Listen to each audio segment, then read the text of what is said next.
want to hear about you finding your Santa voice because I feel like we all have our general Santa voice, but you get a good warmth and jolliness in there. How was it kind of finding that balance? Was it easy?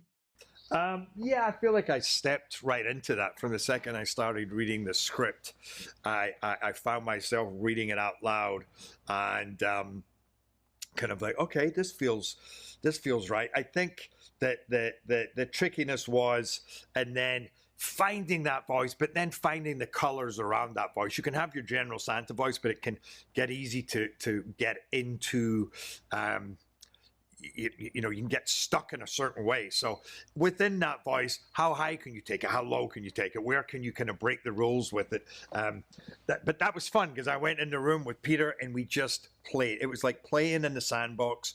It was fun and it was a space for complete creativity and silliness. And so you felt that you could try anything. I would do stuff that I'm like, this is probably ridiculous and stupid, but let me just try it. Or they would throw out ideas. And when you're in that space, you can't beat it because you find magic that might not have been there, you know.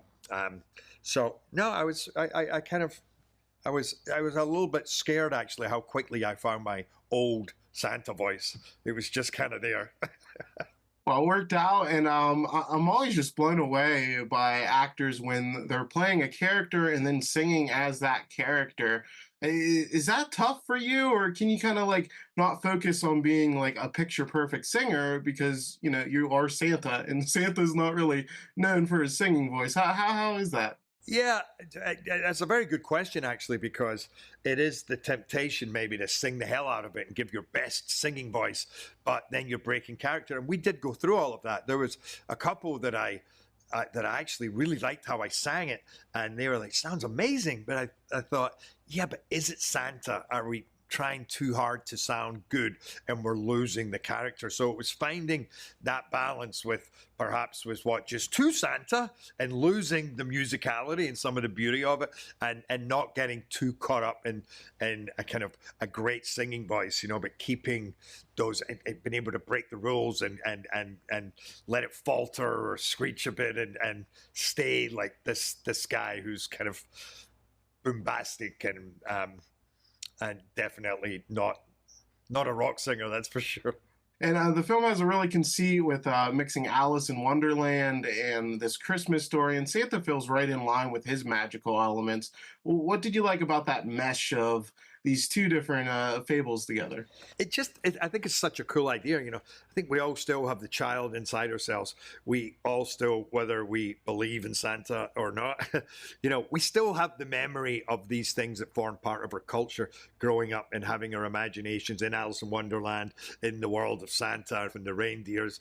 And so then to see it be recreated in a way that's actually quite believable in the way you would have imagined, but then you put them together and it's kind of, that just lets your imagination run right. Where could you go with that? That Santa, not just going there, but the fact that the reindeers already have heard about Alice in Wonderland. So they're like, wait, but you don't go over there. They're crazy there.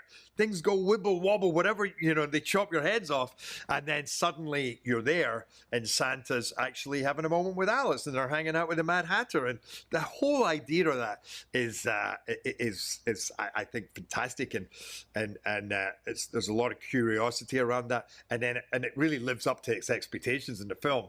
You know, when they're drinking strange concoctions at tables and suddenly Santa's, you know, they're all off on some kind of trip, which is, it's really kind of fun to have this going on in a Christmas movie. Hence why it works for adults, teens, and younger kids too. You know, it just depends on whatever level you want to go with it. But I love the mishmashing, you know, and the convergence of these two stories. I think there's scope for more Santa trips elsewhere.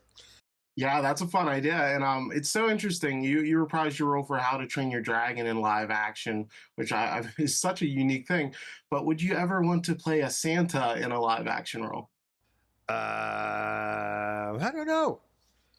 I don't say no to anything really, unless because you know I wouldn't have thought that I would have played an animated Santa, but I didn't expect to come across the likes of Peter Bainton in this crazy script, being a musical. So maybe if they came to me and it was a different take on Santa, then yeah, maybe I would. It's true. I mean, I didn't think when I was doing the voice of Stoic for How to Train Your Dragon that I would actually be having to dress up and play Stoic both physically with the voice and pick up a sword and a shield and fight dragons. And yeah, I'm actually thinking about that. That is a load nuts. Yeah, it's crazy, and obviously you started in Phantom of the Opera, but you don't have that traditional singing background. What do you like most about the challenge of doing these musical roles? Just that. The fact is, I haven't had a hell of a lot of training in singing, but I love to sing, and I think that if you can bring music into a film or stage, it gives it a whole other character, a whole other dimension that you can take it to. If it works, if it doesn't work, it's terrible. But if it works, that there's and for me as a performer, being able to sing in a film.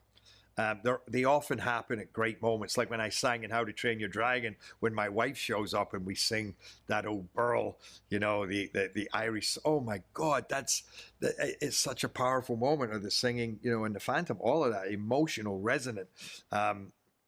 It's great to be able to sing that and feel that.